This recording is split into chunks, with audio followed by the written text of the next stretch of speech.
नमस्ते छात्रों, आज हम संत रैदास के पद देखेंगे।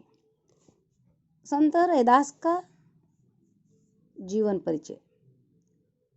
संत रैदास जी काशी वाराणसी में 14वीं शताब्दी के कुछ साल पहले जन्मे थे।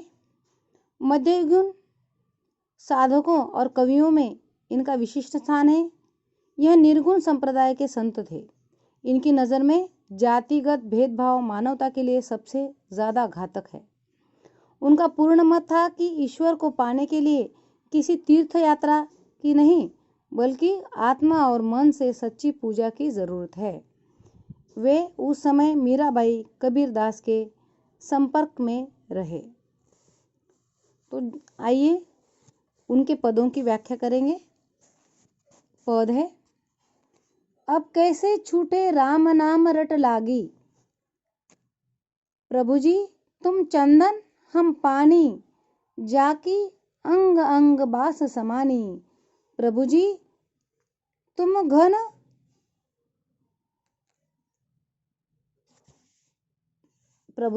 घन बस बन हम मोरा, जैसे चितवन चंद चकोरा, प्रभु जी तुम दीपक हम बाती, जाकी ज्योति बरे दिन राती, प्रभु जी तुम मोती हम धागा, जैसे सोनहि मिलत सुहागा, प्रभु जी तुम स्वामी हम दासा, ऐसी भक्ति करे रैदासा। शब्दार्थ देखिए। रट लागी आदत लग गई, जबान पर चढ़ गई। जाकी जिसकी, बास यानी सुगंध, समानी समा गई, बस गई, घन बादल, बन वन, मोरा मोर, चितवत देखता है, चंद चांद, चकोर तीतर जाति का एक प्राणी जो चंद्रमा का परम प्रेमी माना जाता है। बाती यानी रुई की बत्ती, ज्योति लौ, बरे जलती है, सोनहि सोने से, सुहागा सोने को शुद्ध करने के लिए प्रयोग में लाया जाने वाला क्षार, दासा मतलब सेवक, दास। तो देखिए, हे प्रभु हमारे मन में जो आपके नाम की रट लग गई है वह कैसे छूट सकती है। अब तो मैं तुम्हारा परम भक्त हो गया हूँ, तुम्हारा मैं दास हो गया हूँ, तुम्हारा अनन्य प्रेमी हो गया हूँ। तुम में और मुझ में वही संबंध स्थापित हो चुका है जो चंदन और पानी में होता है। जैसे चंदन के संपर्क में रहने पर क्या होता है, पानी में उसकी सुगंध फैल जाती है, उसी प्रकार मेरे तन मन में तुम्हारे प्रेम की सुगंध व्याप्ति हो गई है। मैं पानी हूँ, तुम चंदन हो, प्रभु जी तुम आकाश हो, आकाश में छाए काले बादल के समान हो। मैं जंगल में नाचने वाला मोर हूँ, जैसे बरसाते बादलों को घुमड़ते देखकर मोर खुशी से नाचने लगता है, उसी भांति मैं आपके दर्शन पाकर खुशी से भावमुग्ध हो उठता हूँ। जैसे चकोर पक्षी सदा अपने प्रेम पात्र चंद्रमा की ओर ताकता रहता है, उसी भांति मैं भी सदा तुम्हारा प्रेम पाने के लिए तरसता हूँ। तुम चंद्रमा हो तो मैं क्या हूँ, मैं चकोर हूँ। हे प्रभु तुम दीपक हो और मैं तुम्हारी बाती हूँ।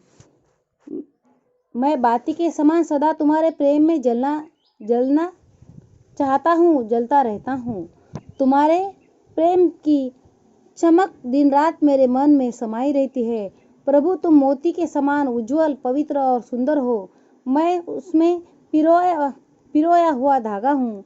मेरा तन मन तुम्हारे ही कांति से ओतप्रोत है। तुम्हारा और मेरा मिलन सोने और सुहागे के मिलन के समान पवित्र है। जैसे सुहागे के संपर्क में आकर सोना और अधिक खरा हो जाता है, उसी भांति मैं तुम्हारे संपर्क में रहने से शुद्ध बुद्ध हो जाता हूँ। हे प्रभु जी तुम मेरे स्वामी हो, मैं तुम्हारा दास हूँ, सेवक हूँ। मैं रैदास तुम्हारे चरणों में इसी प्रकार की दास्य भक्ति अर्पित करता हूँ। दूसरी पंक्तियाँ या दूसरा पद देखिए। ऐसे लाल तुझ बिनु काहू काहू न करे, गरीब निवाजू गुसैया मेरा माथे छत्रु धरे। जाकी खेती छोती जगत कऊ लागे, ता पर तू ही डरे। निचहु उच करे मेरा गोविंद काहू ते न डरे। नामदेव कबीरु तिलोचनु सधना सैनु तरे। कवि रविदासु सुनहु रे, संतहु हरिजीव ते सभे सरे। शब्दार्थ देखिए। लाल यानी स्वामी, कौन कौन, गरीब निवाजू दीन दुखियों पर कृपा करने वाला, गुसैया स्वामी, माथे छत्रु धरे, मस्तक पर स्वामी होने का मुकुट धारण करता है। छोटी यानी छुआछूत अस्पृश्यता, जगत को लागोगे, संसार के लोगों को लगती है। ता पर तू ही डरे, उन पर द्रवित होता है। निचहु उच्च करे, नीच को भी ऊंची पदवी प्रदान करता है। नामदेव महाराष्ट्र के एक प्रसिद्ध संत हैं। इन्होंने मराठी और हिंदी दोनों भाषाओं में रचना रची है। त्रिलोचनु एक प्रसिद्ध वैष्णव आचार्य है जो ज्ञानदेव और नामदेव के गुरु थे। सधना एक उच्च कोटि के संत जो नामदेव के समकालीन माने जाते हैं। सैनु ये भी एक प्रसिद्ध संत है। आदि गुरु ग्रंथ साहब के संग्रहित पद के आधार पर इन्हें रामानंद का समकालीन माना जाता है। हरिजी से सभे सरे, सब कुछ संभव हो जाते हैं, सब कुछ संभव हो जाता है। आशय देखें। रैदास अपने प्रभु की कृपालुता को स्वीकार करते हुए कहते हैं, हे प्रभु, तुम्हारे बिना कौन कैसे कृपालु हो जाए पता नहीं। तुम्हारे बिना कौन ऐसा कृपालु है जो भक्त के लिए इतना बड़ा कार्य कर सके। तुम गरीबों पर तथा दीन दुखियों पर कृपा करने वाले हो। तुम ही ऐसे कृपालु स्वामी हो जिसने मुझ जैसे अछूत और नीच के माथे पर राजाओं जैसा छत्र रख दिया है। अर्थात तुम्ही ने मुझे राजाओं जैसा सम्मान प्रदान किया है। मैं वह अभागा हूँ जिसको छूने मात्र से सारे संसार को दोष लगता है। तब भी हे स्वामी, तुमने मुझ पर असीम कृपा की, मुझ पर द्रवित हो गए हो। हे गोविंद, तुमने मुझे जैसे नीच प्राणी को इतना उच्च सम्मान प्रदान किया।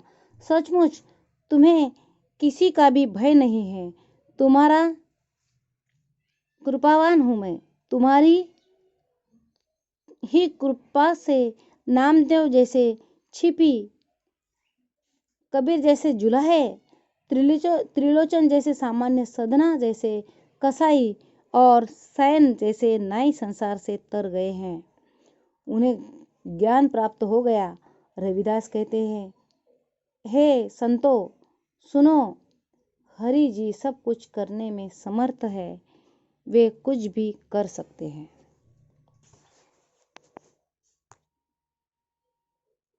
धन्यवाद।